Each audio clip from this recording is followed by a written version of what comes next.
Bonjour à tous et bienvenue dans cette nouvelle vidéo. Alors comme promis, chose due, nous allons passer à des jeux de PlayStation 1, la première du nom. Donc on va commencer par un jeu pour lequel moi j'ai toujours de la sympathie, c'est Bomberman. C'est vraiment le type de jeu que j'adore. C'est mignon, c'est technique, c'est tactique. Alors ce Bomberman Land, évidemment, je le connais pas parce que les jeux que j'ai pu avoir sur la PS1 à l'époque où je l'avais, ben, il n'y en avait pas des masses. Et quand j'allais chez des potes, c'était surtout pour aller jouer à PES ou à Gran Turismo. Généralement, c'était ça, en fait, hein, ou Tekken, à la limite. Donc on va regarder un petit peu la partie arrière de ce boîtier de Bomberman. Alors for Japan only, on peut jouer jusqu'à 2 joueurs. Là je sais pas ce qu'il y a écrit. Apparemment on peut mettre le multitap pour jouer à 4 joueurs. Alors apparemment il y a des trucs avec du baseball. Il doit y avoir des mini-jeux. Enfin bon ça les mini-jeux ça m'intéresse pas trop. Moi ce qui m'intéresse c'est surtout la partie vraiment... la partie comme ça en fait. Qui est pour moi le plus intéressant. Alors je ne sais pas du tout ce que vaut ce Bomberman Land, j'ai pas regardé les notes, j'ai rien regardé du tout. Ouh, c'est joli ça. L'intérieur de la... Ouais, c'est plutôt mignon. Alors généralement les Bomberman sont assez bien dessinés. Alors ça a fait un petit peu le côté Yoshi, hein. Le dessin comme ça. Un petit peu côté Yoshi. Là on a le papillon, évidemment toujours chez les Japonais, de ce truc là. Alors là par contre j'ai un truc de Super Famicom, qu'est-ce que c'est que ce merdier? J'ai le multitap. Attendez, qu'est-ce que ça fout là, ça? Multitap. Super Famicom. Non mais ça c'était pas... Qu'est-ce que c'est que ce merde? Il est sorti quand ce jeu? Attendez. Il est sorti en 2000. Ah ouais, bah, il est sorti en 2000. Alors on est carrément sur la fin de la PlayStation là, hein. Et j'ai un truc de Super Famicom. Alors la Super Famicom, elle est déjà enterrée depuis longtemps. Qu'est-ce que ça fout là? C'était là-dedans ça? Oula, je pense pas, hein. Je pense que là, le mec, je sais pas, il a foutu un truc qui n'avait rien à foutre là. Le CD qui est plutôt mignon. Très joli CD, vraiment. Là, il n'y a rien à dire. C'est du très bon travail. Petit dessin à l'arrière du CD, ça fait plaisir. Alors, évidemment, le CD tout noir, classique chez PlayStation. Alors, on va regarder le livret. Alors, le livret, je pense qu'il risque d'être très très bien parce que déjà, la boîte est vraiment sympa. Alors, voyons voir ça. Story. Putain, il y a l'histoire de Bomberman. C'est vrai, ça doit être fabuleux, l'histoire de Bomberman. Ok. Bon, là, je pense que hein, vous avez tout compris de ce qui est écrit. La page d'intro. Alors, apparemment, on aurait droit aussi aux animaux, une sorte de dinosaure, là, apparemment. Écoutez, la notice est très mignonne, très jolie. Les screenshots sont de très très bonne qualité. Ça représente assez bien. Oh, joli ça aussi. Très très bonne qualité. Alors, bizarrement, Bomberman, c'est vraiment le jeu, mais par excellence, qui peut me faire, enfin, quand on est à plusieurs évidemment, hein, qui peut me faire passer une journée entière. Je peux jouer à Bomberman, quoi. Il y a aucun souci, hein. C'est bien plus que Mario Kart, même, j'ai même envie de dire. Ok, bon, il n'y a pas grand chose à dire là-dessus. Get.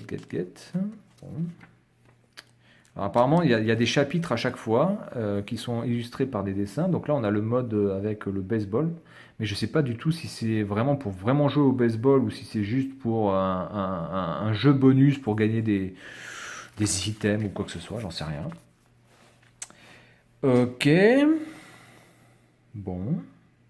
En tout cas, la notice, il n'y a vraiment rien à dire, hein. Elle est vraiment excellente. Très colorée. Je pense aussi très très bien expliqué pour chaque type de jeu, chaque type de mode. Les dessins sont très bien faits. Le papier est de bonne qualité aussi, même s'il est un peu transparent, mais bon, globalement, le papier est quand même de très bonne qualité. Donc là, on peut jouer jusqu'à 4 joueurs avec le multitap.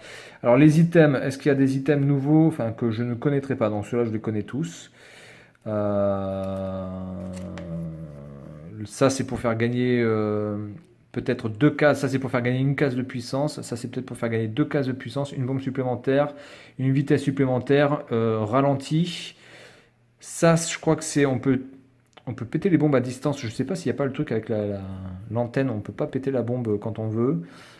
Télécommandée. Ça, c'est la bombe la plus puissante qui fait toute la partie verticale. Elle fait pas toute la partie horizontale, mais elle fait toute la partie verticale. Ça, c'est taper la bombe avec le pied. Oula, il y a beaucoup de trucs là. Alors là, on a des armures. Ça permet de péter les briques quand vous avez deux briques, parce que normalement, une bombe ne peut péter qu'une brique qui est à côté d'elle. Mais si vous avez ça, ça peut transpercer plusieurs briques.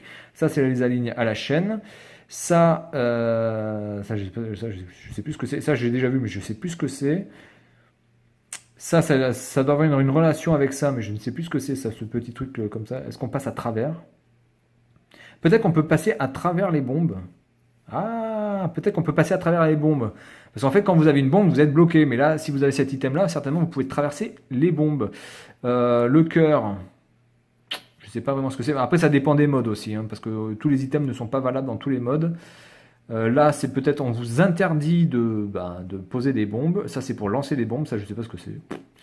Ah, ça, je sais pas. Ça, c'est koh c'est le totem de koh qui est cramé. Ça vous fait perdre de la puissance. Ah, non, c'est ça, ça, je crois que c'est le retardateur pour la bombe. Ça, c'est la mine. Ça permet de cacher la mine, une bombe sous le sol. Il y a juste le petit truc qui sort.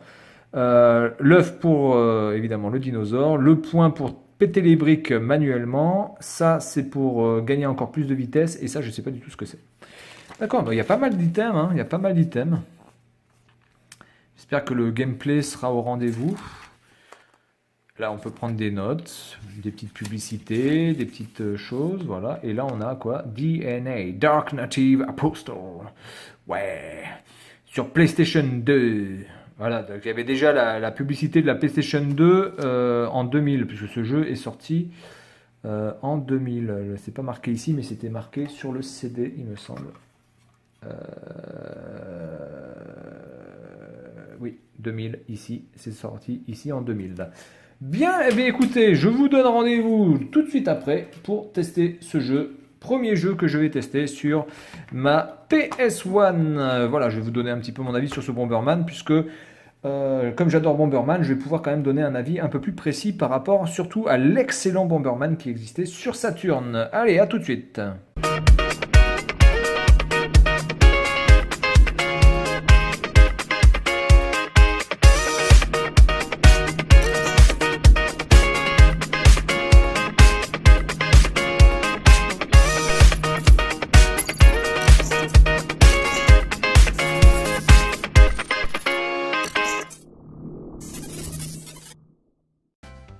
Bien, donc nous voilà dans Bomberman. J'ai déjà commencé à lancer le jeu un petit peu, parce que c'était un petit peu la galère au niveau des menus, parce que comme j'ai pas de carte mémoire, je pense que le menu en japonais devait me dire vous n'avez pas de carte mémoire, donc vous ne pouvez pas enregistrer, donc c'est la merde. Oui, je n'ai pas de carte mémoire, j'en ai pas acheté, mais bon, j'en achèterai plus tard. Alors...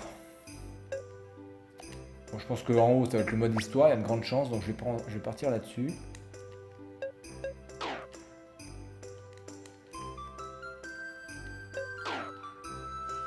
Oula, attends.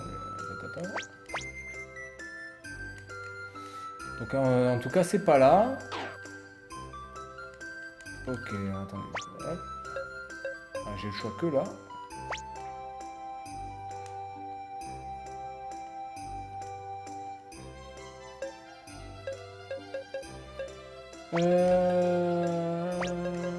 Mac. J'ai Mac. Je vais m'appeler que Mac. Mac G, bon allez, on s'en fout.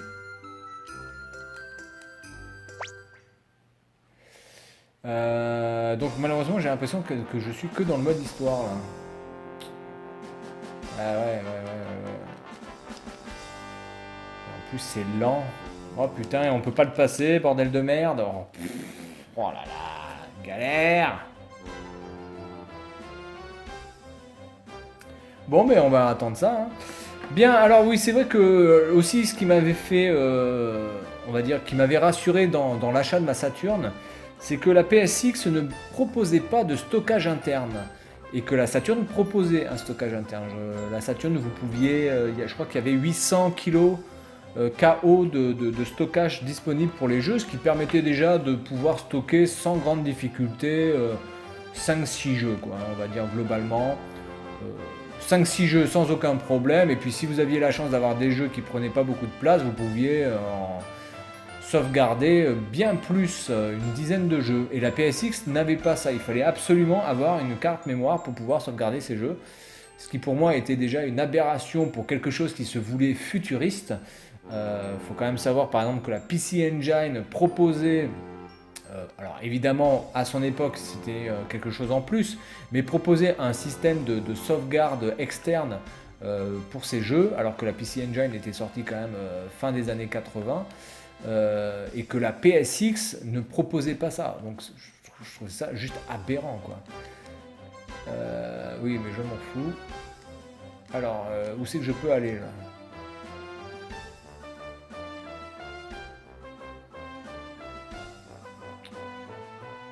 J'espère que c'est pas un Bomberman version RPG quand même. B-Card. 4-5, oui d'accord. Ok, je suis bien content. Alors je vais aller à celui-là.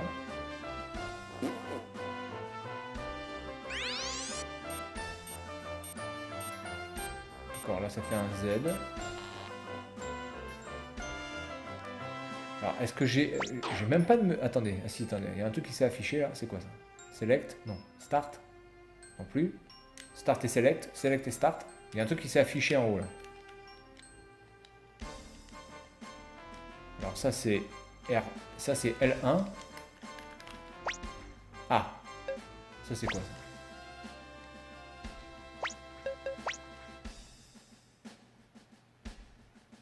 Alors Big Card, j'ai rien du tout.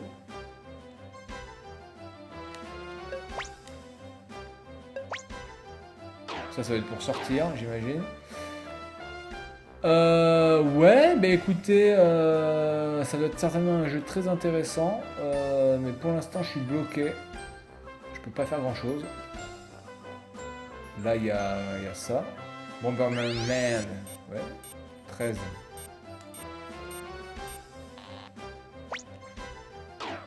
Et pourquoi je peux pas? Est-ce que ça c'est la même entrée du coup? 13, oui, bah voilà, je suis bien content. Donc du coup, c'est fantastique. Là, non, je viens de là, donc c'est pas par là, c'est sûr. Par là, je peux pas y aller. Eh bien, écoutez, ouais. Bah, ce Bomberman Land, bah, je vais pas pouvoir le tester parce que je sais absolument pas ce qu'il faut faire. Comme c'est écrit en japonais, je n'ai aucune idée de quoi faire. En tout cas, graphiquement, c'est mignon. Ça représente bien le Bomberman, on va dire l'esprit Bomberman totalement. Et ça, je peux rien en faire. En plus, ça, je sais même pas ce que ça représente. Je sais même pas si c'est en l'air ou si c'est dans l'eau, ça. Aucune idée.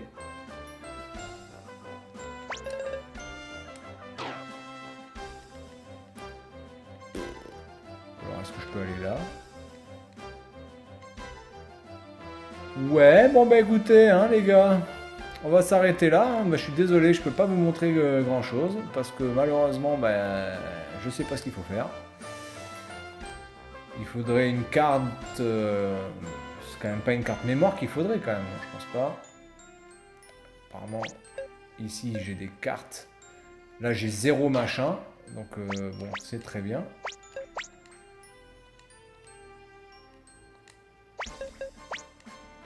Avec ces histoires de cartes là, je sais pas du tout ce que ça représente. Ça, putain. J'ai besoin de cartes pour pouvoir ouvrir les passages, mais malheureusement, je ne peux pas sortir. Là, je peux changer mon nom, mais écoutez, c'est fantastique. Là, je pense que je peux sortir. Non ?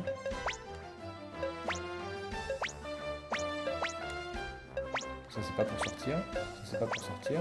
Ça, c'est pas pour sortir. Ça, c'est pas pour sortir. Je peux même pas sortir de là? Putain, mais c'est quoi ce délire? Ouais.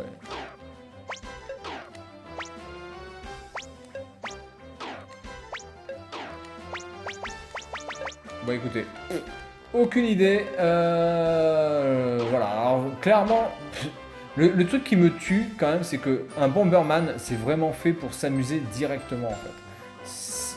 Je veux bien qu'il y ait un mode histoire et tout le tralala, c'est pas le problème. Mais un Bomberman, c'est tu mets le jeu, tu enclenches, tu te mets sur un monde et tu fights les mecs avec des bombes. Là, on se fait chier. Il n'y a même pas la possibilité d'avoir un menu deux joueurs. Alors peut-être parce que j'ai qu'une manette et j'en ai pas deux, certes. Mais je veux dire, pourquoi je peux pas me battre contre l'ordinateur? Là, on est obligé de se faire chier avec des cartes ou je sais pas quoi, de devoir se promener. Donc écoutez, on va s'arrêter là.